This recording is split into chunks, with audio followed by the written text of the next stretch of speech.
बात करेंगे दिल्ली से बीजेपी सांसद प्रवीण खंडेलवाल हमारे साथ मौजूद हैं। सर, जिस तरीके से मनरेगा को लेकर के बिल सदन के पटल पर रखा जा रहा है कि अब गांधी जी का नाम हटा करके उसको भारत जी राम जी कहा जाएगा, क्या कहेंगे आप? देखिए, इसको गलत ढंग से पेश किया जा रहा है। इसके जो कंटेंट है पहले हमें वो समझना चाहिए। जी। स्कीम को और बेहतर कैसे बनाया जाए ये हमारी सरकार की प्राथमिकता है। 100 दिनों की गारंटी की जगह 125 दिन की गारंटी के साथ इस योजना को नए कलेवर में दिया जा रहा है, जिससे अंतिम छोर पर जो व्यक्ति बैठा है उसको भी इस योजना का लाभ मिले। क्योंकि विपक्ष के पास कोई मुद्दा नहीं है, इसलिए विपक्ष बेवजह इसको मुद्दा बनाने की चेष्टा कर रहा है।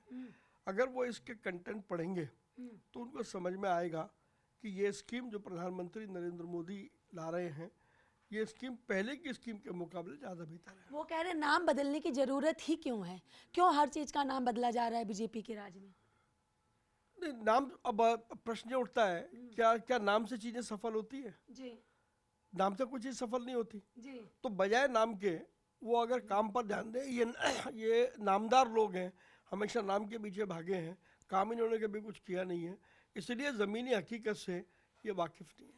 कांग्रेस की जो महारैली हुई उसमें मोदी तेरी कब्र खुदेगी नारे लगाए गए, लेकिन प्रियंका गांधी वाड्रा इस नारे को पूरी तरीके से नकार रही हैं और कह रही हैं कि हमें नहीं मालूम इसके बारे में। जो लोग आयोजन करते हैं उनकी ये जिम्मेदारी है कि आयोजन पूरी गरिमा के साथ में संपन्न हो। जी लेकिन कांग्रेस से गरिमा की उम्मीद इसलिए नहीं की जा सकती जी क्योंकि कांग्रेस की संस्कृति और मानसिकता, कांग्रेस के नेताओं के और उसके कार्यकर्ताओं की वो साफ दिखाई दी है। राजनीति में सहमति असहमति हो सकती है, लेकिन प्रधानमंत्री देश के प्रधानमंत्री होते हैं और उनके लिए इतने अपशब्दों का इस्तेमाल करना साफ कांग्रेस की बौखलाहट को दिखाता है, क्योंकि कांग्रेस को जनता नकारती जा रही है और आने वाले दिनों में कांग्रेस का सफाया देश से निश्चित है। अंतिम सवाल, बिहार लगातार चर्चा में बना है, चाहे बिहार का चुनाव हो या फिर बिहार से मंत्री नितिन नवीन का राष्ट्रीय कार्यकारी अध्यक्ष बनना हो। आपकी एनडीए की सरकार है, एनडीए की सरकार के मुख्यमंत्री नीतीश कुमार ने जिस तरीके से भरे मंच पर एक डॉक्टर महिला के हिजाब को हटाया है, कई तरीके के सवाल खड़े किए जा रहे हैं, क्या कहेंगे? देखिए, मुझे लगता है कि उसकी व्याख्या गलत तरीके से की जा रही है। नीतीश कुमार जी उस महिला के पिता तुल्य हैं जी और अगर उन्होंने हिजाब हटाया तो केवल इसलिए कि एक पिता जैसे बेटी के साथ स्नेह करता है, उस स्नेह पे कम से कम जिसको पुरस्कार मिल रहा है लोगों को उसके बारे में जानकारी हो सके। लेकिन जिन लोगों की मानसिकता खराब है, जो संकीर्ण मानसिकता वाले लोग हैं, वो इसका अलग गलत अर्थ निकाल रहे हैं।